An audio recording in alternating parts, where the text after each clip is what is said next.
Bonjour, c'est Jean-René Rodrigue. Ensemble, dans cet exercice-ci, on va faire une vraie pièce que j'ai eu à faire dans la vraie vie. Euh, on voit la pièce ici, c'est simplement un bouchon qu'elle a au bout d'un tuyau de PVC.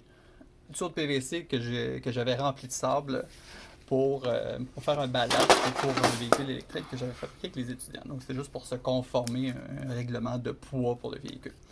Donc j'ai pris un tuyau de drain de 4 pouces de diamètre, 4 pouces nominal. Puis j'ai fait le bouchon qui est ici. Le bouchon, il vient s'insérer dans le tuyau. Puis j'ai fait 3 trous pour mettre des vis là, pour l'assembler. Puis j'ai mis des petits repères ici pour que ce soit plus facile lorsque j'allais devoir percer le tuyau pour l'assembler avec moi. Quelle information qu'on a besoin de savoir? On va travailler en millimètres. Mon tuyau a un diamètre intérieur d'environ 100 mm. Les parois sont d'environ 3 mm. Puis je vais faire un bouchon là, qui va peut-être mesurer là, environ là, un autre 3 mm d'épais. Donc pour les dimensions du bouchon, il y a un genre de 3 ici. Profondeur d'environ 12. Puis on va mettre 3 trous là, sur la circonférence.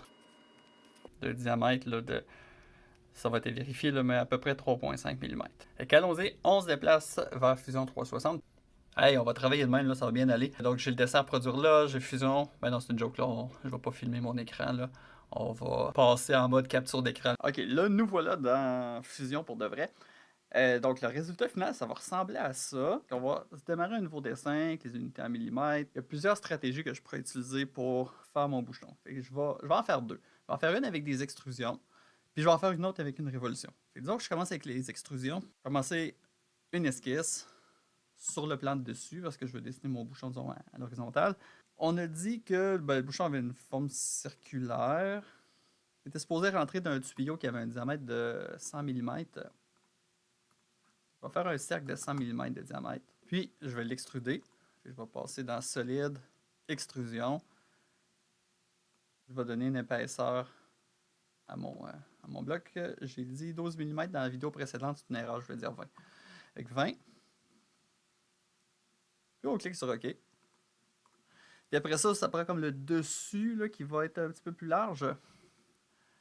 Donc, je vais faire une autre esquisse. Il me demande sur quel plan.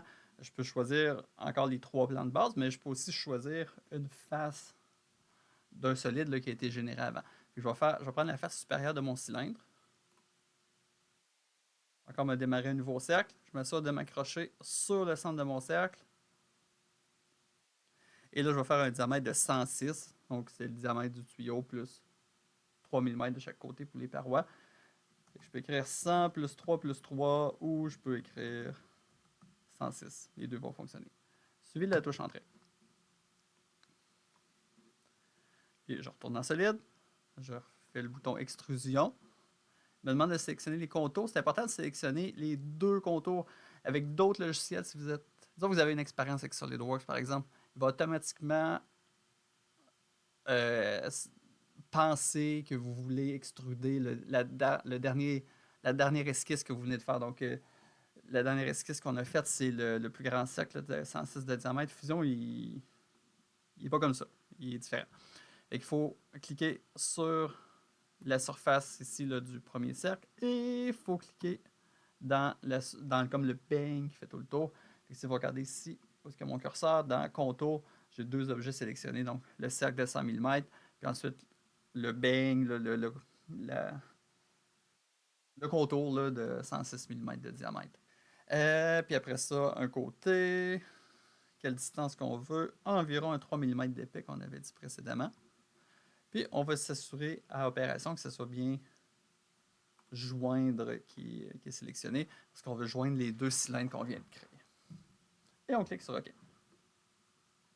On a quelque chose qui ressemble à notre bouchon.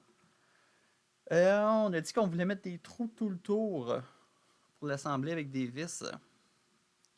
Donc, je vais retourner dans Créer une esquisse. Là, je vais choisir un des deux plans, soit le plan de face, soit le plan de droite. Puis, je vais me dessiner un petit cercle à peu près ici, là, à mi-hauteur.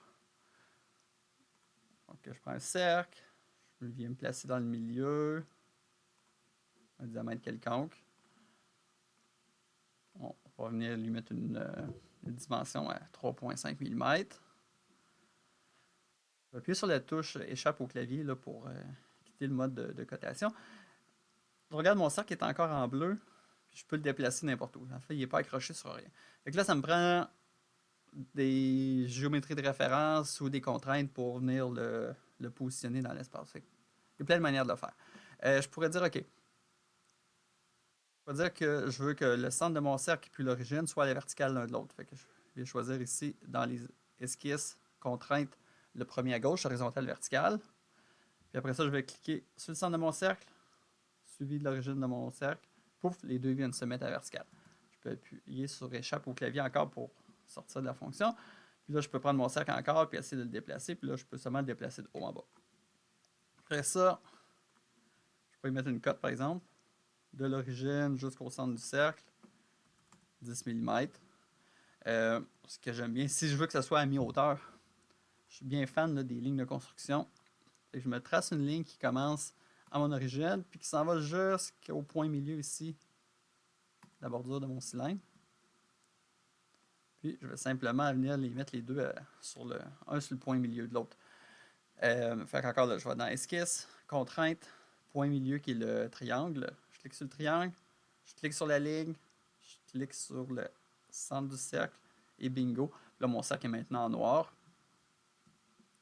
Les puristes vont vous dire qu'il faut que la ligne de construction soit transformée en ligne de construction. Pour le faire, on cliquerait sur la ligne pour sélectionner. Puis dans la palette d'esquisse, on viendrait cliquer ici sur construction. Si vous le laissez en ligne pleine, à part que c'est peut-être un peu agressant pour l'œil, ça va fonctionner. D'autres logiciels qui ne le permettent pas, mais avec Fusion, ça ne cause pas de problème. Pour démontrer, je vais le laisser en ligne pleine. On va retourner dans l'extrusion parce que ce soit une extrusion qui ajoute de la matière ou une extrusion qui enlève de la matière, c'est la même fonction dans Fusion. Et dans Solide, extrusion, il me demande toujours en premier les contours. Là, je vais devoir cliquer sur mes deux moitiés de mon cercle. Puis là, il ne choisit pas ce que je veux. Fait que là, je suis un peu contrarié avec ça. J'aime pas ça. Le gros cylindre, là, il est dans mes jambes. Regardez dans votre navigateur, vous avez les corps. Présentement, on a juste simplement corps 1 qui est le bouchon lui-même.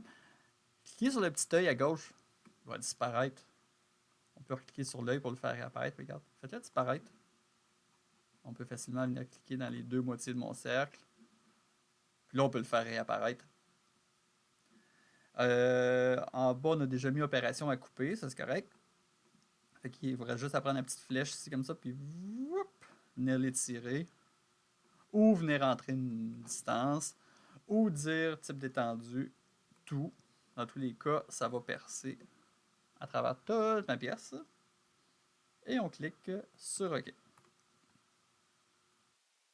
Là, on aimerait sûrement ça, faire ça 3 fois.